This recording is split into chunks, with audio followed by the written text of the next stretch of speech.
Welcome to my channel మన వంటిల్లు. ఇవాళ రెసిపీ ప్లెయిన్ బిర్యానీ. కావాల్సిన పదార్థాలు చూసేద్దాము. ఆనియన్స్ ఒక 2-3 ఇలా కట్ చేసుకొని పొడవుగా కట్ చేసుకొని పెట్టుకుందాము. టొమాటోలు ఒక 2, పచ్చిమిరపకాయలు ఒక 3, ఇంకా 4, కొద్దిగా పుదీనా, కొత్తిమీర. ఇప్పుడు మసాలా రెడీ చేసేసుకుందాము. మసాలాకు కావాల్సిన ఐటమ్స్: చెక్క కొద్దిగా, లవంగాలు ఒక 7-8 వరకు తీసుకున్నాము, యాలకులు ఒక 5. వీటిని మిక్సీ పట్టేసుకొని పౌడర్ చేసేసుకుందాం. ఫస్ట్ ఫ్రై చేసేసుకుందాం. స్టవ్ వెలిగించేసుకొని ఇలా ఒకటి చిన్న బండి పెట్టేసుకొని కొద్దిగా హీట్ అవ్వాలి. చెక్క, లవంగాలు, యాలక్కి. ఓకేనండి. ఇందులో కొద్దిగా ధనియాలు, జీలకర్ర కూడా యాడ్ చేసుకొని ఇలా లైట్గా ఫ్రై చేసేసుకొని మిక్సీ పట్టేసుకుందాము. కొద్దిగా చల్లారనిచ్చుకుందామండి. మసాలా అయితే పట్టేసుకుందామండి. రెడీ అయిపోయింది.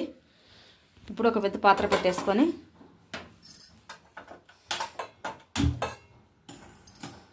ఆయిల్ యాడ్ చేసుకుందాము. కొద్దిగా హీట్ అయిన తర్వాత ఆయిల్ యాడ్ చేసుకుందాము. 4 టేబుల్ స్పూన్స్ ఆయిల్ యాడ్ చేసుకుందాము.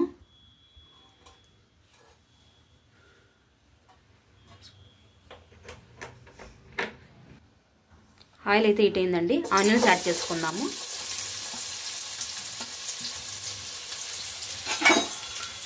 కలబెట్టేసుకుందాం బాగా.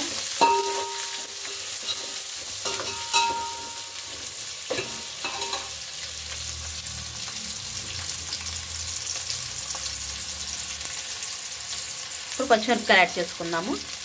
ఇలా పొడవుగా కట్ చేసి పెట్టుకున్నామండి. పచ్చిమిరపకాయలు యాడ్ చేసుకొని బాగా మిక్స్ చేసేసుకుందాము. కొద్దిగా వేగాలి ఆనియన్స్ కొద్దిగా బ్రౌన్ కలర్లో రావాలండి. అప్పటి వరకు ఇలా ఫ్రై చేసేసుకుందాము. ఆనియన్స్ బాగా ఇలా బ్రౌన్ కలర్లో వచ్చాయండి. ఇప్పుడు మనము పుదీనా, కొత్తిమీర యాడ్ చేసుకుందామండి.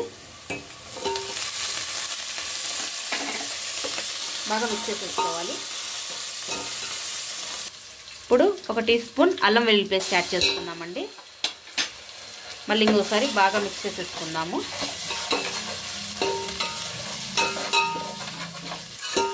ఇప్పుడు అల్లం వెల్లుల్లి పేస్ట్ బాగా పచ్చివాసన పోయేంత వరకు బాగా ఫ్రై చేసేసుకుందాము. ఇప్పుడు ఒక 50 గ్రాములు పెరుగు అనేది యాడ్ చేసుకుందామండి. ఇప్పుడు బాగా మిక్స్ చేసేసుకుందామండి.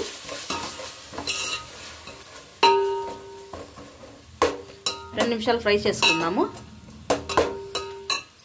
మనం ఏందాక మిక్సీ పట్టి పెట్టుకున్నాం కదండి మసాలా. ఈ మసాలా అనేది గరం మసాలా యాడ్ చేసుకుందాము. 1 స్పూన్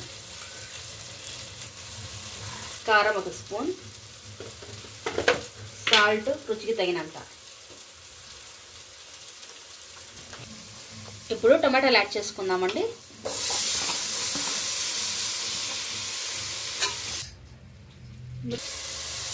ఇంకొద్దిగా ధనియాల పొడిని సపరేట్గా యాడ్ చేసుకుందామండి, 1 స్పూను.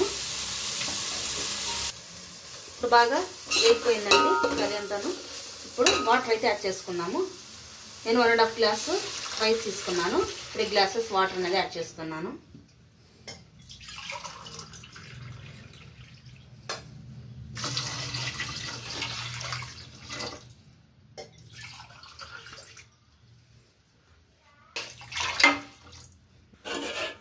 బాగా మిక్స్ చేసేసుకున్నాము.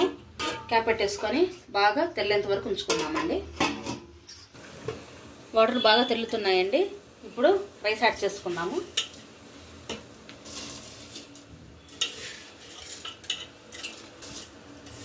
ఒక 1/2 అవర్ ముందుగానే కడిగి నానబెట్టుకున్న రైస్ అండి. రైస్ అనేది పుల్లుగా బాగా వస్తుంది. ఇంకా బాగా ఇప్పుడు కలబెట్టేసుకున్నామండి. ఈ టైంలో మీరు ఉప్పు చెక్ చేసుకోండి. సరిపోకపోతే ఉప్పు అనేది యాడ్ చేసుకోండి.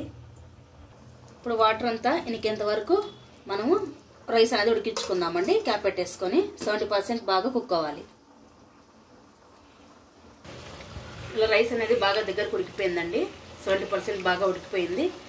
ఇప్పుడు దించేసుకొని పెన్నం పెట్టేసుకొని పెన్నం పైన దమ్ చేసుకోవాలి రైస్. ఇప్పుడు రైస్ కుక్ అయిపోయిందండి. తీసేసి పక్కన పెన్నం పెట్టేసుకుందాము. పెట్టేసిందాను. ఇప్పుడు ఈ రైస్ తీసుకొని ఇలా కొద్దిసేపు కుక్ చేసుకుందాం మీడియం ఫ్లేమ్లో పెట్టేసుకొని. ఇలా బరువుగా ఏమైనా వెయిట్గా ఉండేటి పెట్టేసుకుందామండి. బాగా దమ్ అవ్వాలి. 10 to 15 minutes కుక్ చేసుకుందాము. రైస్ రెడీ అయిపోయిందండి.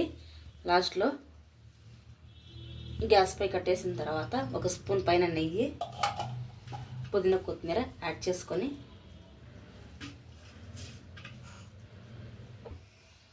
మన ప్లెయిన్ బిర్యానీ రెడీ అయిపోయిందండి. మంచిగా ప్లేట్లోకి సర్వ్ చేసేసుకొని తినేయడమే. చాలా టేస్టీగా ఉంటుందండి. మీకు నచ్చుతుంది, తప్పకుండా ట్రై చేయండి. మన గుమగుమలాడే ప్లెయిన్ బిర్యానీ రెడీ అయిపోయిందండి. చాలా టేస్టీగా ఉంటుంది. తప్పకుండా నచ్చుతుంది, ట్రై చేయండి. Thank you for watching.